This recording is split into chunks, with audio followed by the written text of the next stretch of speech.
시청자 여러분 안녕하십니까? VOA 뉴스투데이 시작합니다.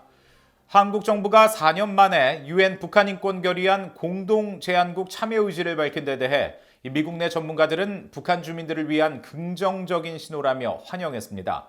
인권 문제에 관한 북한 정권의 지속적인 반발에 대해서는 유엔에서 더 많은 국가들이 한 목소리로 압박해야 한다는 제언이 나왔습니다. 김영권 기자가 취재했습니다. 로버트 킹 전 국무부 북한인권 특사는 20일 VOA에 한국의 윤석열 정부가 유엔 북한인권 결의안 협의에 적극 동참하고 있고 공동제안국 참여를 긍정적으로 검토하고 있다고 밝힌 건 매우 반가운 신호라고 말했습니다. 전임 문재인 정부와는 분명히 다른 기조로 북한인권 국제협력대사 임명 등 인권을 강조하는 새 정부의 주요 변화를 반영한다는 것입니다. It's a very welcome sign that the South Korean government has made that change.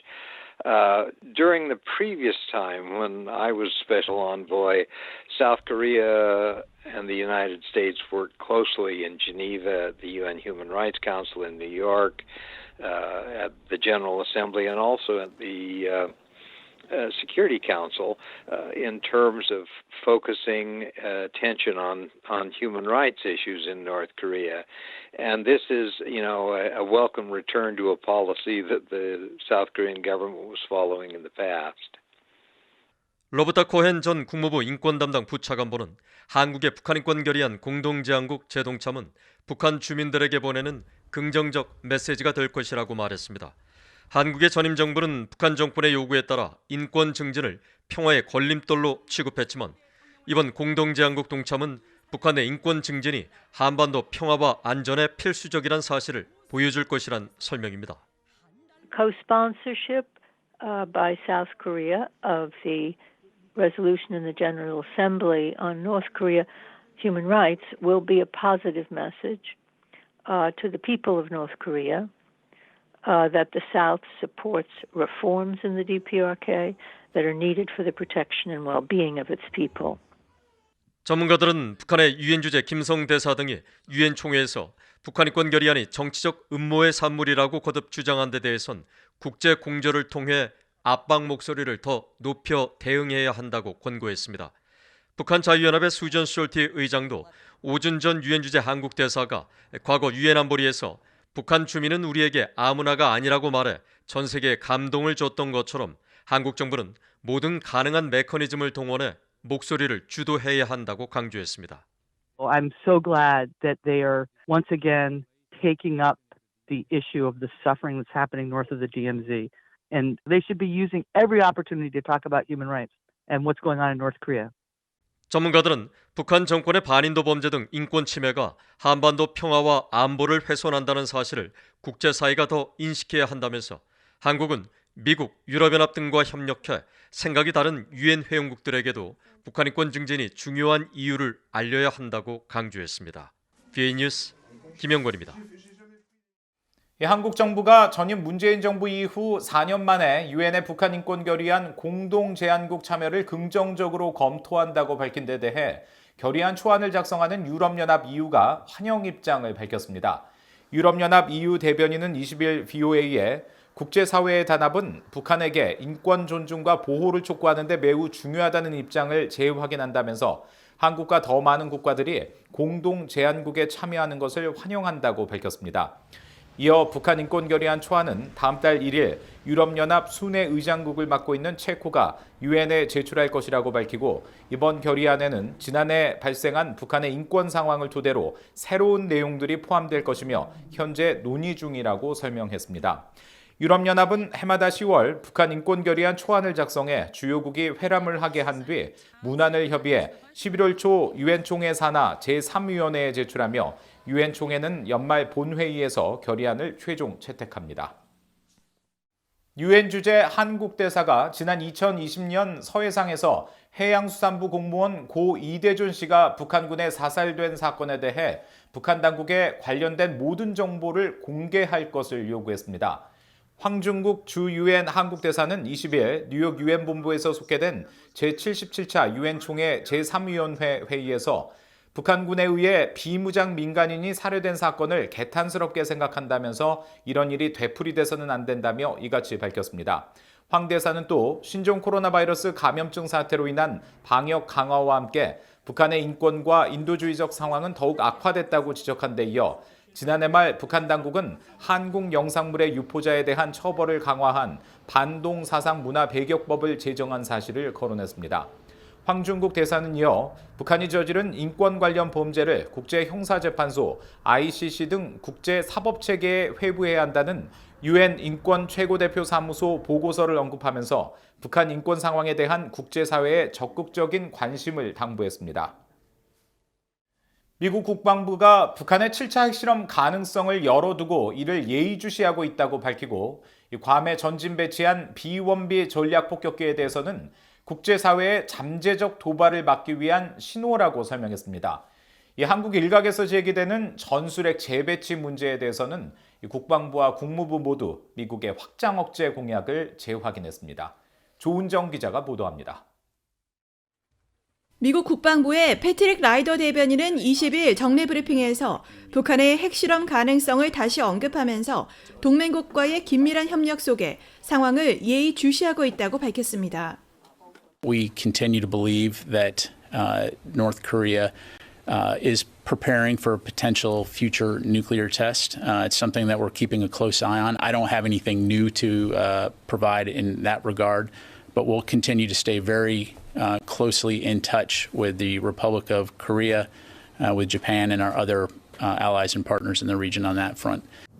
죽음의 백조로 불리는 전략 폭격기 B-1B를 괌에 전개한 것과 관련해 북한을 염두에 둔 것이냐는 질문에는 즉답 대신 국제사회 내 잠재적 도발을 막기 위한 신호를 보낸 것이라고 설명했습니다. Two reasons. One, to send a very clear message that we will support our partners and allies around the world. And two, that we do have the capability to conduct global operations on any given day. So to answer your question, it is meant to send a message that the United States stands closely with its allies and partners to deter potential provocation. 미국 전술핵의 한반도 재배치와 관련한 입장에 대한 질문에는 한반도 비핵화 목표와 미국의 확장 억제 공약을 재확인하면서 특히 미국이 한반도에 상당한 규모의 미군을 주둔하고 있다는 점을 다시 강조했습니다.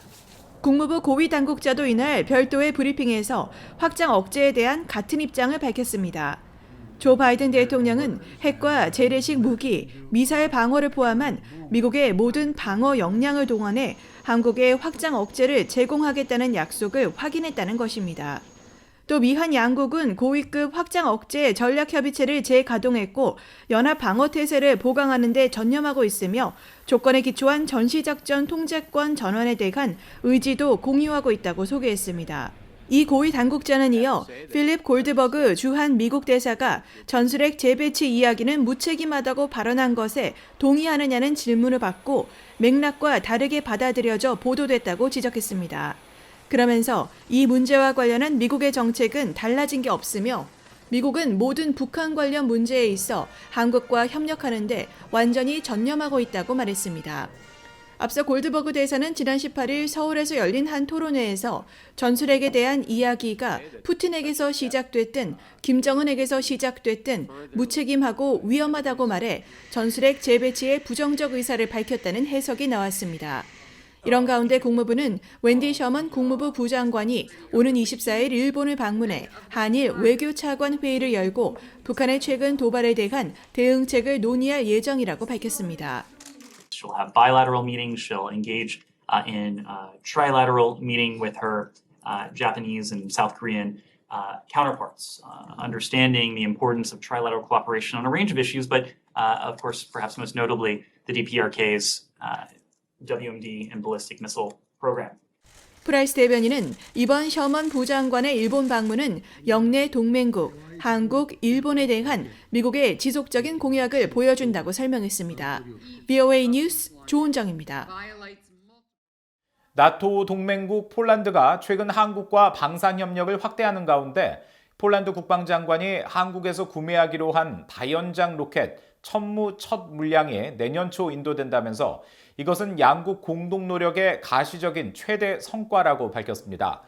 마리우시 부아시차크 폴란드 국방장관은 19일 바르샤바에서 한국 방산기업 한화 디펜스의 천무 구매 계약을 승인하며 이같이 밝히고 한국은 검증된 파트너이며 천무는 탁월한 무기라고 평가했다고 폴란드 국방부가 전했습니다. 한국판 하이마스 로켓이라고 불리는 천무는 사거리가 최대 80km에 달하는 다연장 로켓으로 폴란드는 이 계약에 따라 한국의 한화 디펜스로부터 약 60억 달러에 달하는 천무 288문을 수입할 계획입니다. 부아시차크 국방장관은 또 이날 이종섭 한국 국방장관과 화상회의를 열고 국방 방산 협력 등 양국 주요 관심사에 대해 의견을 교환하며 앞으로 협력 범위를 지속 확대해 나가기로 했습니다.